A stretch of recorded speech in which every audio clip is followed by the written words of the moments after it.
Olá, deputado Olá, Cacá. Paulo. Tudo bem, Fernanda? Tudo bem? Prazer recebê-lo aqui no programa Projeto de Lei, agora de forma remota, né? Deputado, como está sendo o trabalho durante a pandemia, né? Mais de um ano já de pandemia. Como está sendo o trabalho parlamentar? O senhor que é vice-presidente da CCJ. Olha, a primeira maneira de se reinventar, acho que todo brasileiro, né, essa forma como foi pensado há quase mais de um ano, começou 16 de março do ano passado, quando a Assembleia Legislativa foi fechada, e de lá para cá uma nova aprendizagem. Acho que a partir do segundo semestre do ano passado nós engrenamos com a plataforma remota, todo mundo já aprovando, debatendo, discutindo, mas só no plenário. Porque eu sentia falta e sempre críticas construtivas na Assembleia Legislativa, é que as comissões não funcionavam. Então, se você for ver, 16 de março até o final do ano passado, praticamente nenhuma comissão funcionou. Aliás, eu digo aqui, nenhuma comissão funcionou, né? Nem a minha da CCJ, como vice-presidente. Então, a crítica que eu fazia, apesar de estarmos sempre votando em plenário projetos, né, do Executivo que vinham, era nossa obrigação. A pandemia é muito forte naquele primeiro momento, muita coisa ainda por conhecer e aprender, ainda continuamos aprendendo sobre essa pandemia, cada dia um aprendizado. Mas agora, em 2021, nós começamos com um ritmo completamente diferente. Já a CCJ, qual eu faço parte, toda terça-feira se reunindo. Já aprovamos mais de 35 projetos, né, de autoria dos deputados na CCJ. Ontem tivemos uma reunião com a presidente e todos os membros da comissão para que esses projetos já pudessem ir a plenário, porque não adianta só o deputado também estar votando no projeto do Executivo, que é importante, mas também temos projetos muito importantes dos deputados que foram aprovados e que precisam ir em plenário. Então, vai ser feita uma reunião do presidente da CCJ, com o líder de governo, com o líder da minoria, para que, junto com a mesa diretora, não sei se na próxima semana ou no início do mês de maio, esses projetos que já foram aprovados, que passaram pelo regimento, que têm a sua legalidade, a sua constitucionalidade, possam ir em plenário para serem votados. Deputado, o senhor falou em relação a votar projetos de deputados. A CCJ já iniciou os trabalhos, né? Já votando projetos de deputados, que foi um projeto que é referente à dislexia, né? O projeto do senhor, o senhor que é o autor. Explica para a gente a respeito o que é esse projeto. Olha, primeiro é uma realização enquanto homem público. Você passa a dar valor à sua função, porque é legal, você consegue lá um poço artesiano lá para o município, consegue uma pavimentação, consegue alguma coisa no governo federal, mas a questão social fica muito à parte de um mandato. Então, quando eu tomei conhecimento do que era dislexia, porque até então não conhecia, no final do ano passado, quando a Associação Baiana de Dislexia me procurou, aliás, a Associação de Dislexia do Mato Grosso, através de um deputado que eu tive uma reunião em Brasília, né, ele deu o meu telefone para que o pessoal entrasse em contato. Olha como são as coisas, como tem que acontecer, acontece. Entrou em contato com a Associação Baiana, que foi ao meu gabinete em novembro do ano passado, e me trazendo dados assustadores. Só para você ter ideia, quase 30%, 40% dos estudantes têm dislexia. E quando eu comecei a tratar desse assunto e comecei a divulgar... Muitas pessoas não sabem, né, deputado? Fernanda, não tem o menor conhecimento. É. Olha, eu tenho um amigo meu de infância que convivo com ele, que frequenta a casa dele, e depois que eu coloquei isso na minha rede social, ele fez: você sabia que Bernardo é disléxico? Não. Porque nós estamos aqui, não tem nenhum defeito de aparência, absolutamente nada. Qual é a dificuldade que ele tem? Na hora da leitura, né? Ele atrapalha o B com o D, ele não consegue soletrar. Então, às vezes, a professora tem que ler a matéria, né? Ele não pode ler, senão ele não consegue compreender. A pessoa que tem uma condição social consegue botar um fonoaudiólogo, consegue botar um psicólogo, consegue ter uma atenção. E os jovens da nossa rede estadual? Você acha que tem condições? Então, o primeiro passo, quando a gente começou a conhecer, aí eu fui estudar com a Associação Baiana de Dislexia, e foi assim um aprendizado enorme. Muitas mães, muita gente, todos os níveis sociais. Todos os níveis sociais. E qual foi o pedido que ela me fez? Paulo, precisamos debater e trazer esse assunto para a educação baiana. Porque quando o professor é bem capacitado, é treinado, um diretor de escola é bem treinado, é capacitado, ele consegue identificar quantas crianças estão nas salas de aula nesse momento, que às vezes o pai, olha, que eu convivo, me considero estudando na escola boa, tenho um bom nível social, tenho um conhecimento, não sabia o que significava. Não sabia o que significava. Se você perguntasse o que é que estava na sala fazendo, por que tinha, por que deixava de ter, Não sabia. Eu até estudei isso hoje, o dislexo, né, vem do grego, que diz que é diz de dificuldade e lex, que é de linguagem. Né? Linguagem, a dificuldade da linguagem, do aprendizado. E você vê, Fernanda, quantos jovens estão na sala de aula, às vezes tem a timidez, às vezes o bullying dentro da escola, que hoje é muito mais forte do que na minha época, do que na sua época. Hoje as crianças, uma pessoa lê falando B pelo D, não sabendo ler. A gente é uma pessoa de 12 anos não saber ler. O que é que esses coleguinhas vão fazer? Né? Vão começar até a fazer o bullying, a pirraça, aquela brincadeira toda. E se o professor não tiver treinado e capacitado para identificar que aquele aluno tem dislexia, ele vai sofrer com aquilo e não vai conseguir progredir na vida. E nem só os professores adaptados, até os pais também, eu acho que não sabem se o filho é dislexo ou não. Alguns desconhecem até o termo, principalmente na rede estadual. Olha, tenha a certeza absoluta, eu volto a repetir, eu não tinha o menor conhecimento e tinha filhos de amigos meus, né, que têm dislexia, que eu convivo, que eu frequento a casa.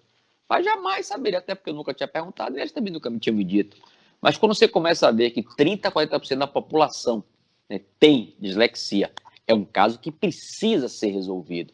Porque aquele que tem condição social, dá para dar um amparo estrutural. E aquele que não tem condição? Você acha que ele vai conseguir progredir na vida? Você acha que ele vai conseguir alcançar alguma coisa na vida? A nossa educação pública já não é de muito boa qualidade. E se ele tiver uma diversidade, um problema, ele vai se bloquear e não vai progredir nunca. E o que eu achei mais importante, né, que achei bem legal, é que se você conseguir identificar desde cedo, vai ser uma criança absolutamente normal, ela vai estar treinada, ela vai estar habilitada. E eu conheci um presidente, o CEO de uma empresa aqui brasileira, né, que é dislexo. Então, dá para ajudar. Não, eu estava lendo justamente isso. Tem Steve Jobs, que tinha problemas de transtorno, Albert Einstein.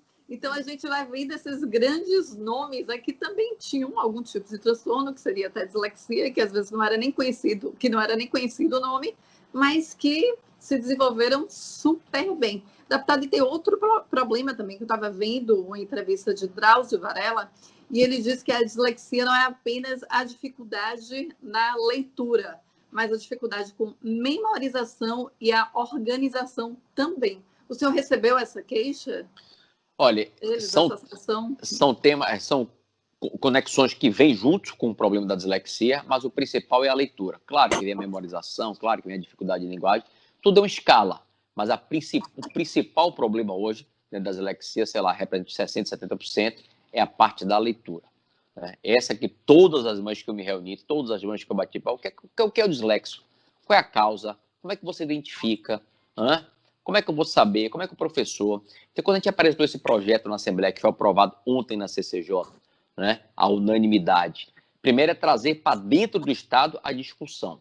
Segundo, fazer uma grande reunião com diretores, professores, para que eles possam tomar conhecimento e aí sim, como você falou, começar a mobilizar os pais dentro de casa. Como foi essa articulação para conseguir votar esse projeto já agora no início? Né? Olha, primeiro, quando começou, desde o ano passado, desde quando eu assumi a CCJ, a vice-presidência, em 2019, nós iniciamos sempre o mês de março votando o projeto das mulheres. Isso foi até uma coisa que eu trouxe da Câmara Municipal de Salvador, que é homenagear quantos projetos de defesa da mulher tem na casa, de homens, deputados e deputadas. Então, a gente sempre deixa o mês de março, né, para votar projeto do mês das mulheres. Fizemos esse levantamento, iniciamos, votamos na grande maioria, e quando começou a entrar outros projetos que já estavam tramitando na casa, mas sem parecer ainda, eu pedi a palavra como vice-presidente da comissão, solicitei ao presidente que trouxesse na próxima pauta esse projeto para que fosse apreciado pelos pares e, se assim entendesse que era um projeto justo, né, e que tivesse merecimento, né, no sentido de você trazer coisas boas e bons benefícios para os baianos, que pudesse ser aprovado. Foi a unanimidade, né, nenhum problema. A própria deputada Ivana Bastos, que foi a relatora, já de imediato trouxe um parecer belíssimo, e ontem mesmo conseguimos aprovar. Prova que a casa está maturada, a casa deixa de ter essa disputa de vaidade e oposição, de situação, de partido A, partido B. Nós não somos nada, nós somos deputados, estamos aqui para aprovar bons projetos. Deputado, em relação ao projeto do senhor, o que é esse projeto? É a respeito de conscientização do que é a dislexia? Primeiro é introduzir, né, a semana de debate e discussão que será iniciada no mês de outubro, 8 de outubro, que é uma data simbólica, até sugerida pela Associação Baiana de Dislexia. Enfim, a Associação Brasileira entende que essa data é a semana para a discussão. Então, qual é o passo agora? Se aprovado em plenário, se Deus quiser, agora no mês de maio, é fazer uma grande mobilização em torno do secretário de Educação, os diretores, alguns professores, não dá para trazer todo mundo. Começar a envolver a imprensa nesse debate, que é muito importante para a divulgação, né, dar conhecimento e o Estado cumprir o seu papel. Né? Não adianta também fazer um projeto, fazer um debate e depois vai para a gaveta. Não. Dá para resolver em toda a rede pública estadual? Claro que não dá, não sou maluco aqui, nem vou dar. Mas vamos identificar algumas regiões, né, e começar a fazer um projeto piloto. Vamos pegar lá, sei lá, a região de Irecê, vamos pegar lá a região lá do Oeste, vamos pegar uma coisa em Salvador, algumas escolas. Você faz lá uma amostra de 20, 30, 40 escolas e aí você vai progredindo, fazendo um planejamento estratégico 2022, 2023, 2024, para que isso fique na pauta da educação pública. É isso que eu quero. Independente do governo ser A, B, C ou D. Esse tema tem que ser discutido anualmente e avançado sempre de maneira criteriosa, né, para que a gente possa chegar no objetivo comum, é que todas as escolas tenham alguém para que possa identificar e colaborar para diminuir esse transtorno que a criança sofre. Deputado, quando o projeto vai para o plenário? Foi essa discussão que eu trouxe ontem para a CCJ. Nós já votamos mais de 35 projetos de vários deputados. Nós temos 2 semanas sem fazer absolutamente nada em plenário. E hoje todo mundo pode fazer sessão, até remotamente, está dando mais quórum do que fisicamente. Nós temos sessões com mais de 50 deputados desde quando começou a sessão remota. Então, cada um pode estar na sua casa, no seu carro, participando e debatendo. Então, não tem porquê não estar tendo sessão em plenário.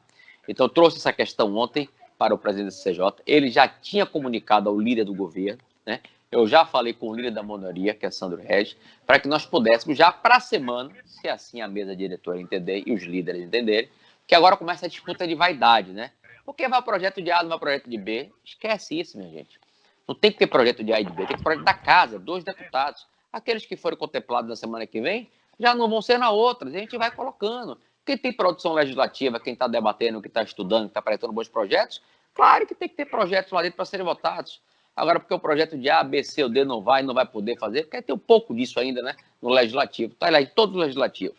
Quando era presidente da Câmara, sempre tinha isso. Mas se organizar, dá para fazer, não tenho a menor dúvida. Então, minha meta agora é que eu espero que até a primeira semana de maio, esses projetos vão a plenário para que a gente possa efetivamente votar e aí sim para ir para a sessão do governador.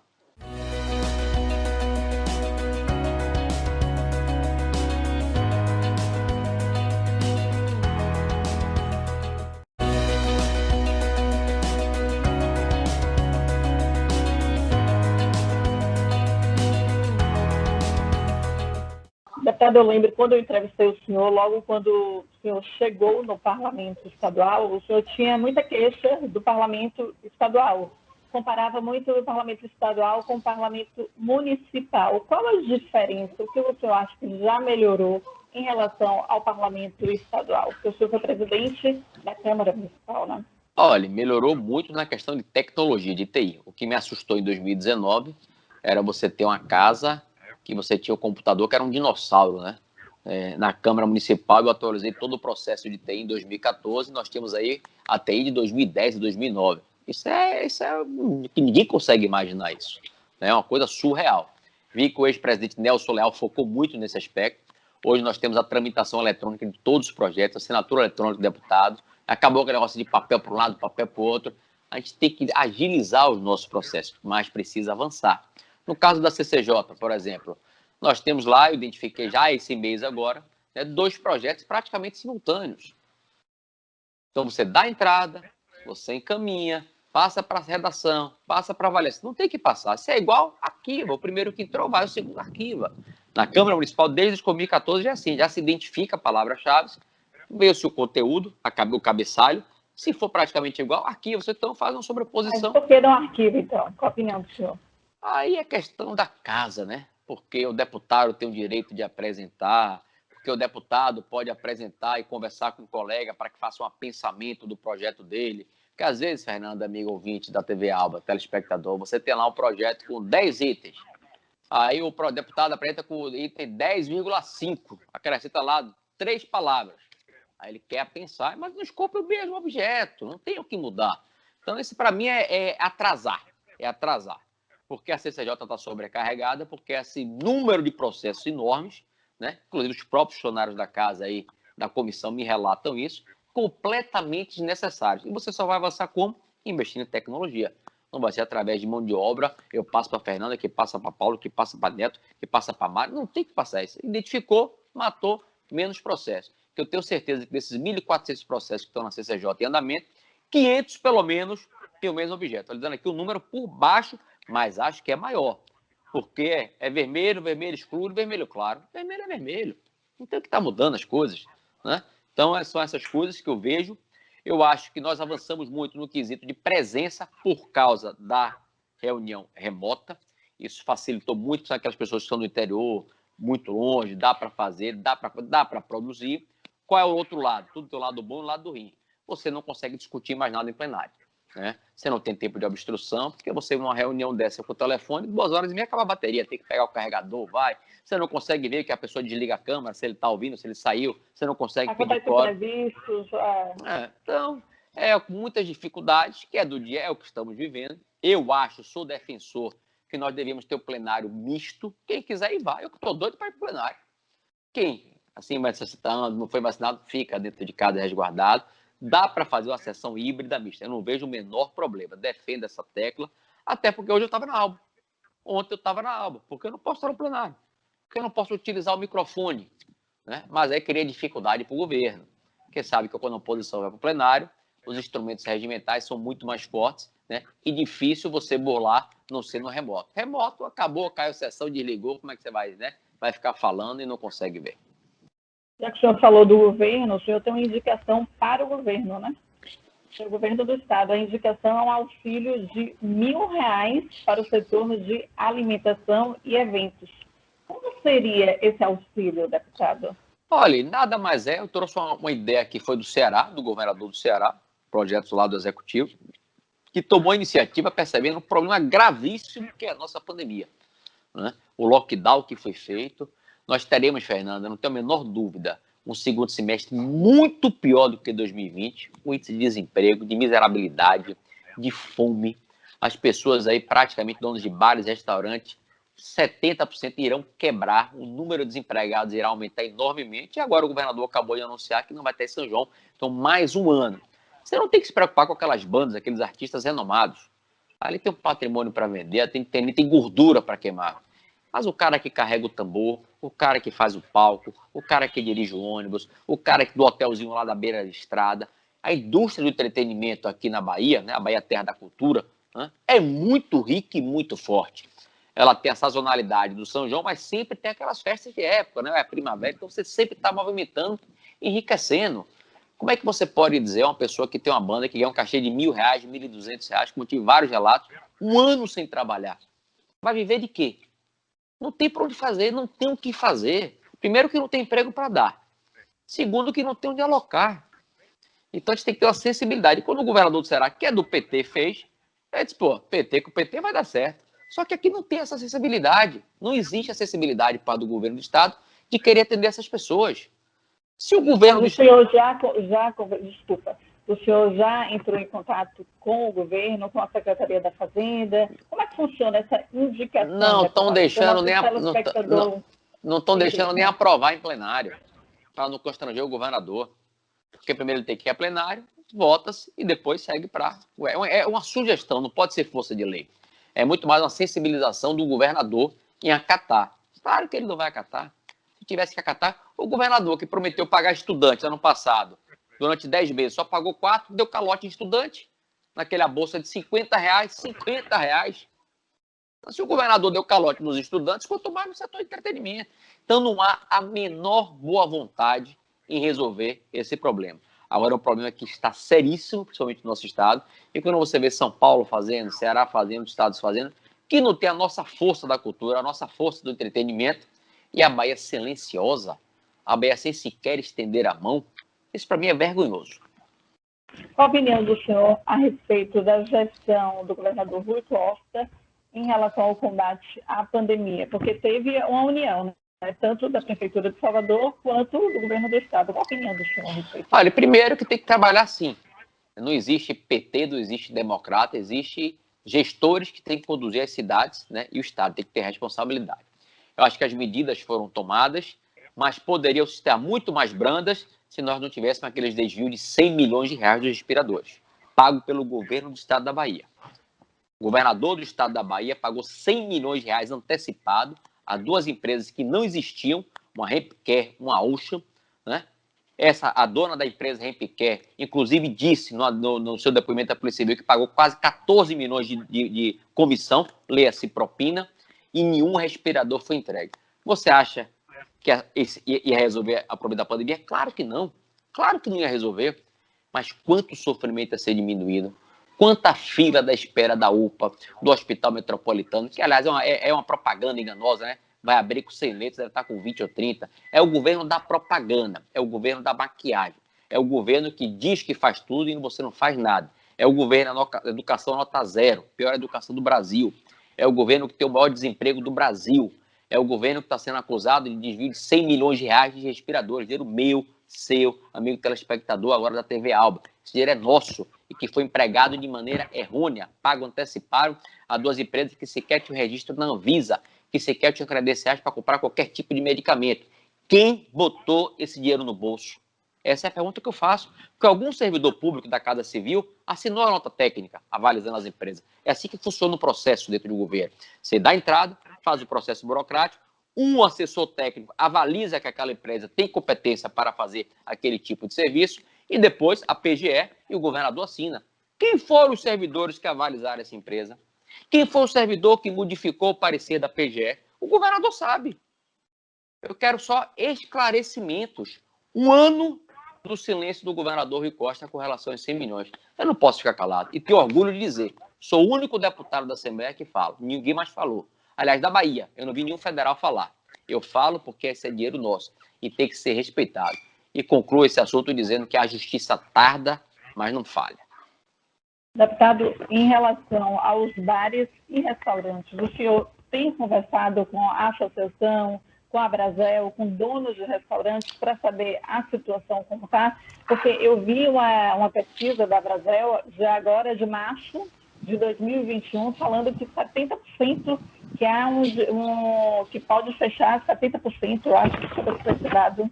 70%, é isso mesmo. Não é isso dos restaurantes, lanchonetes ou bares, né?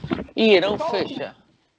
Pois não, conclua. Não, conclua. Pode falar. E irão fechar, a situação é dificílima. É dificílima. Eu tenho amigos que têm 2, 3 restaurantes que só tem hoje o passivo trabalhista, quem pegou dinheiro do Banco do Nordeste, e o garçom, e o cozinheiro, e o ajudante de cozinha, e aquela promota que fica ali na porta, né? E toda a estrutura de limpeza. O que faz um restaurante, um bar. E agora ele disse que não pode vender bebida alcoólica e libera evento para 50 pessoas. Aí ficou com medo da pressão, o governador retira agora, né, cancela o decreto dizendo que proíbe. Quer dizer, é uma confusão de informação. Hoje já se fala que não tem mais fila, né, que zerou a fila, mas até semana passada tinha 500 pessoas na fila. Então, para mim, é um conjunto de informações, me perdoe dizer, que eu não consigo já identificar se é verdadeiro ou não. O que eu acho do lockdown, que deve ser feito, sim, deve ter responsabilidade, sim, deve, nas regiões que precisam. E quem é que sabe identificar isso é o prefeito. O senhor é contra isso, é um lockdown total? Claro. Como é que você pode comparar Luiz Eduardo Magalhães com Teixeira de Freitas, com Irecê, com Paripiranga? Cada um tem seu sentimento, cada um estava vivendo um momento ali. Se tiver apertado, feche imediatamente, toque de recolher. Agora você decreta geral, por quê? Pela incompetência do governador de não abrir leitos antecipados, porque ficou nessa picuinha com o governo federal e que o governo federal cofinanciasse os leitos. O governador ficou travando esse cabo de guerra e o que aconteceu? Pipocou. E aí teve que abrir as pressas. Teve que abrir de novo Fonte Nova, teve que abrir de novo Metropolitano. Se já sabia que estava vindo a segunda onda, por que não se preparou? Então esperou chegar na UTI para poder dar lockdown em todo mundo? Você acha que os empresários, comerciantes, que já sobreviveram muito mal no passado, vão aguentar de novo? Claro que não vão. Olha, anote aqui hoje. Hoje são 14 de abril? Quarta-feira. 14 de abril. Segundo semestre, né, o desemprego, Brasil e Bahia, que já é campeão nacional de desemprego, vai ser assustador. Vai ser de cortar o coração. As ligações que eu recebo hoje, Fernanda, pedindo para pagar uma conta de água, porque já está cortada. Para pagar uma conta de luz, que já está cortada. Que comprar uma cesta básica, porque não tem mais o que comer. Né? Pessoas que nunca me pediram nada. E para me ligar para pedir isso, eu sei porque já estão já no constrangimento total, não tem mais a quem pedir. Porque as pessoas sabem que eu não dou dinheiro a ninguém e sou canguinho ao extremo nesse aspecto. Eu dou trabalho, eu dou dignidade, não tenho que dar dinheiro. Minha obrigação não é essa. Como o senhor está lidando com isso, deputado? Qual foi o momento mais difícil que o senhor passou durante essa pandemia? Agora. Durante esse ano? Agora. Foi agora esse mês de março, né?